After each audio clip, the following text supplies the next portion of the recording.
মানবিক মর্যাদা এবং সামাজিক সুবিচার। আমরা দেখতে পেলাম 1972 সালে 10 জানুয়ারি শেখ মুজিবুর রহমান তিনি বাংলাদেশে প্রত্যাবর্তন করেন। এরপরেই তিনি ছিলেন স্থায়ী রাষ্ট্রপতি এবং অস্থায়ী রাষ্ট্রপতি ছিলেন সৈয়দ নজরুল ইসলাম। তাজউদ্দিন আহমেদ ছিলেন প্রধানমন্ত্রী। তিনি ক্ষমতাকে কুক্ষিগত করার জন্য তিনি একবার প্রধানমন্ত্রী হলেন, পরবর্তীতে আবার রাষ্ট্রপতি হলেন। এরপর আমরা দেখলাম 1972 থেকে 1975 সালের ওনার শাসনামল। আমরা দেখলাম ওনার শাসনামলে বাংলাদেশের মূলধারার অনেকগুলো গণমাধ্যমকে বন্ধ করে দেওয়া হলো। আমরা দেখলাম বাংলাদেশের মূলধারার অনেক সংগঠনকে বন্ধ করে দেওয়া হলো, নিষিদ্ধ করা হলো এবং একটি মাত্র সংগঠন তিনি প্রতিষ্ঠা করতে চাইলেন। নাম কি আপনারা কি জানেন? তার নাম কি? বাকশাল। বাকশালের নাম শুনছেন আপনারা? শুনেছেন। এরপরে আমরা দেখলাম তিনি অসংখ্য মুক্তিযোদ্ধাকে, তার কথিত রক্ষী বাহিনী প্রায় 20,000 মুক্তিযোদ্ধাকে হত্যা করল। জাসদ এবং জাসদ ছাত্রলীগ আর মুজিববাদী ছাত্রলীগের সন্ত্রাসী কর্মকাণ্ড, পরস্পর বিরোধী যুদ্ধ, এক ধরনের গৃহযুদ্ধ কিন্তু আমরা দেখলাম। জাসদের উত্থান পতন, অস্থির সময়ের রাজনীতি বইটা আপনারা হয়তো পড়ে থাকবেন। এরপরে আমরা দেখলাম 1975 সালের 15ই আগস্ট শেখ মুজিবুর রহমানকে হত্যা করা হলো। বাংলাদেশের রাজনীতির একটি পট পরিবর্তন হলো। আমরা শেখ মুজিবুর রহমানের হত্যাকাণ্ডকে সমর্থন করছি না। এরপরে ক্ষমতা এলেন রাজনীতির ধারাবাহিকতায় প্রেসিডেন্ট জিয়াউর রহমান। তাকেও কিন্তু তিনি দুটি দলকে বাংলাদেশের রাজনীতিতে প্রতিষ্ঠিত করেছিলেন। একটি হচ্ছে বাংলাদেশ আওয়ামী লীগ আর একটি হচ্ছে বাংলাদেশ জামাত ইসলামীকে। আমরা দেখলাম বাংলাদেশ আওয়ামী লীগকে পুনর্বাসিত করার প্রতিদান হিসেবে তার জীবন দিতে হলো। 1981 সালে তাকে শহীদ হতে হলো। এরপর আমরা দেখলাম 1981 সালের পরবর্তীতে এরশাদকে ক্ষমতায় আসবে। ক্ষমতার কেন্দ্রবিন্দুতে এরশাদ। 1981 সালের থেকে 1990 সালের গণঅভ্যুত্থান পরবর্তী প্রায় 10 বছর এরশাদের ক্ষমতার সময়। সেই সময়েও আমরা কিন্তু গণতন্ত্রের সঠিক যাত্রায় বাংলাদেশ যেতে পারিনি এবং দ্বিতীয়বারের মতো আওয়ামী লীগকে পুনর্বাসন করলো এরশাদ। 1986 সালে যে নির্বাচন হলো, পাতানো নির্বাচন, সেখানে আমরা আওয়ামী লীগকে প্রধান বিরোধী শক্তি হিসেবে দেখতে পেলাম। যদিও সেই নির্বাচনে বিএনপি এবং জামাত ইসলামী সহ বিএনপি যোগ দেয়নি। বিএনপি এই নির্বাচনে যোগ না দেওয়ার কারণে বেগম খালেদা জিয়া দেশ নেত্রী হিসেবে, আপসহীন নেত্রী হিসেবে খ্যাতি অর্জন করলেন। দ্বিতীয়বারের মতো আওয়ামী লীগকে পুনর্বাসন করল এরশাদ। 1991 সাল আমরা দেখতে পেলাম সেই নির্বাচনে তারেক জিয়াউর রহমানের হাতে গড়া সংগঠন বিএনপি, জাতীয়তাবাদী দল বিএনপি, নিরঙ্কুশ সংখ্যাগরিষ্ঠতা অর্জন করতে পারে নাই। জামাতের সহায়তায় 1991 সালে তারা সরকার গঠন করলেন। 1991 থেকে 96 সাল আওয়ামী লীগ জামাত ইসলামকে নিয়ে ব্যাপক আন্দোলন গড়ে তোলেন। 96 সাল পরবর্তীতে যে ভোটারবিহীন নির্বাচন 96 সালে বিএনপি করেছিল, তার বিরুদ্ধে আওয়ামী লীগ এবং জামাত ইসলামী ঐক্যবদ্ধভাবে এই নির্বাচনের বিরুদ্ধে আন্দোলন গড়ে তুলেছিল। আমরা কি দেখলাম?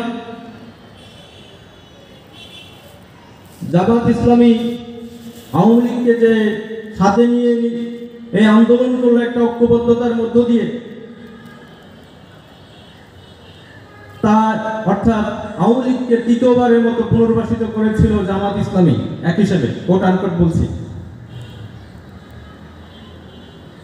বিএনপি পুনর্বাসিত করেছিল, এরশাদ পুনর্বাসিত করেছিল, জামাত ইসলামী পুনর্বাসিত করেছিল, এবং আওয়ামী লীগকে পুনর্বাসনের যে দায়, সে দায় মেটাতে হয়েছিল তিনটি দলকেই মেটাতে হয়েছে। আপনারা জানেন আওয়ামী লীগ যখন দ্বিতীয়বারের মতো 2009 সালে ক্ষমতায় আসলো, তৃতীয়বারের মতো যখন 2009 সালে ক্ষমতায় আসলো, তখন জামাত ইসলামের নেতৃবৃন্দকে কিন্তু তার ফাঁসিতে ঝুলিয়েছিল। অথচ 1996 সাল থেকে 2000 সাল পর্যন্ত আওয়ামী লীগ ক্ষমতায় থাকলেও কিন্তু মানবতা বিরোধীর এই যে তকমা জামাত ইসলামের নেতৃবৃন্দ কিন্তু পান নাই। ওই অর্থে আমি বলতে চাই, আওয়ামী লীগের ইতিহাস ফ্যাসিবাদের ইতিহাস, আওয়ামী লীগের ইতিহাস বাকশালের ইতিহাস, আওয়ামী লীগের ইতিহাস দমন পীড়নের ইতিহাস। স্বাধীন বাংলাদেশে গণতন্ত্রের পথে একমাত্র বাধা বাংলাদেশ আওয়ামী লীগ। ঠিক।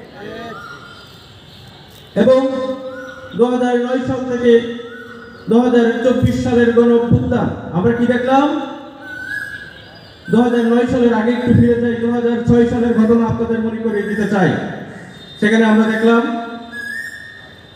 মাত্র এই বিএনপি সরকার তাদের ক্ষমতা থেকে তারা সরে গেল।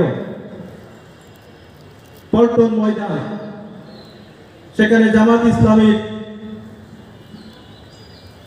কর্মসূচি, পাশাপাশি চলছে আওয়ামী লীগের কর্মসূচি। আপনারা দেখেছেন কিভাবে আওয়ামী লীগের লোকজন, নেতা কর্মীরা শেখ হাসিনার নির্দেশে লগি বৈঠা দিয়ে খুন করেছিল জামাত ইসলামী এবং সাধারণ মানুষকে। তাদের হাতে নতুন করে রক্তাক্তের ইতিহাস শুরু হলো। 2009 সাল পিলখানা হত্যাকাণ্ড, সেখানেও আমরা দেখেছি 57 জন সেনা অফিসারকে কিভাবে হত্যা করা হলো। এর পিছনে কলকাঠি মাস্টার মাইন্ড ছিল বাংলাদেশ আওয়ামী লীগ। 2013 সাল আপনারা নিশ্চয় জানেন শাপলা চত্বরে কিভাবে নিরীহ আলেমদেরকে হত্যা করেছিল এই খুনি হাসিনা। 2013 সালের পরবর্তীতে মাওলানা সাইদের রায়কে কেন্দ্র করে 1.5 শতাধিক মানুষকে পাখির মতো গুলি করেছিল এই আওয়ামী লীগ সরকার, খুনি হাসিনা।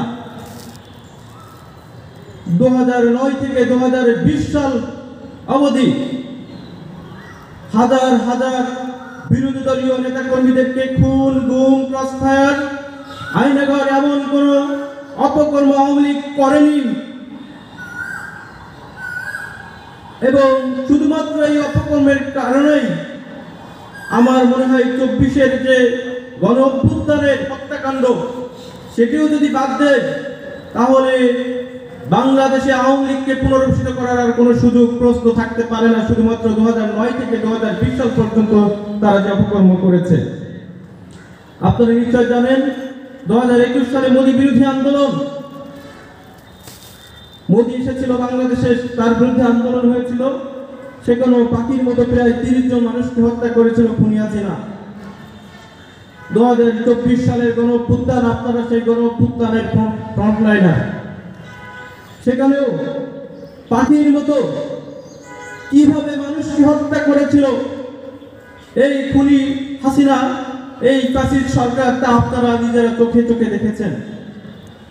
আমি জাহাঙ্গীরনগর বিশ্ববিদ্যালয়ে পড়াশোনা করেছি।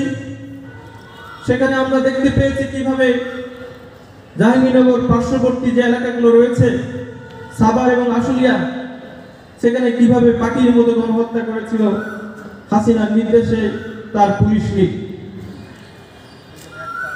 এখন নতুন করে প্রশ্ন আসছে, অত্যন্ত পরিতাপের সাথে বলতে হচ্ছে যে গুড আওয়ামী লীগ, ব্যাড আওয়ামী লীগ, অর্থাৎ আওয়ামী লীগের যারা খারাপ তাদেরকে বাদ দিয়ে গুড আওয়ামী লীগ, যারা আওয়ামী লীগের যারা ভালো তাদেরকে নির্বাচনে, তাদেরকে পুনর্বাসন করার একটা সুযোগ করার প্রশ্ন উঠছে।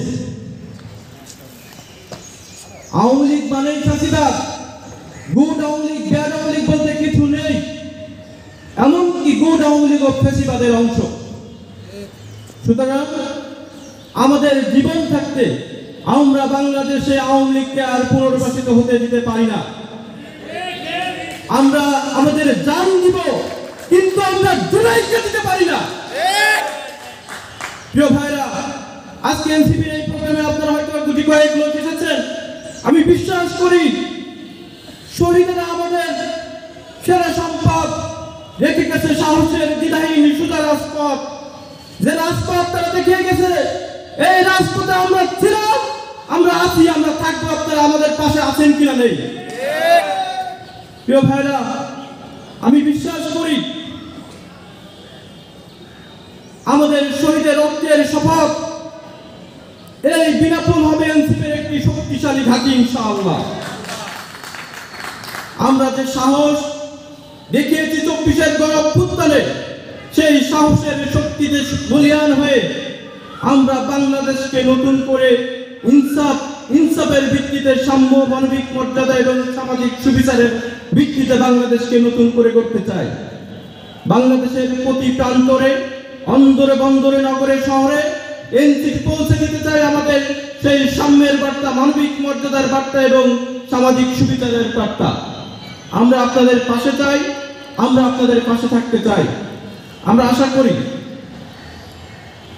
এই শহীদের দেখানো এবং আমাদের অসংখ্য আহত ভাইদের যে নতুন বাংলাদেশ বিনির্মাণের আকাঙ্ক্ষা, নতুন রাজনৈতিক বন্দোবস্তের আকাঙ্ক্ষা, দায় ও দারুণের রাজনীতির আকাঙ্ক্ষা, তারা যে দেখেছে সেই আকাঙ্ক্ষা পূরণে আমরা হব সাময়িক সারথি। আমি মিনাপোলের নেতৃবৃন্দকে ধন্যবাদ ও কৃতজ্ঞতা জানাচ্ছি এরকম একটি আয়োজনের জন্য। আপনাদের প্রতি কৃতজ্ঞতা জানিয়ে আমি আমার সংক্ষিপ্ত বক্তব্য এখানে শেষ করছি। আসসালামু আলাইকুম ওয়া রাহমাতুল্লাহ।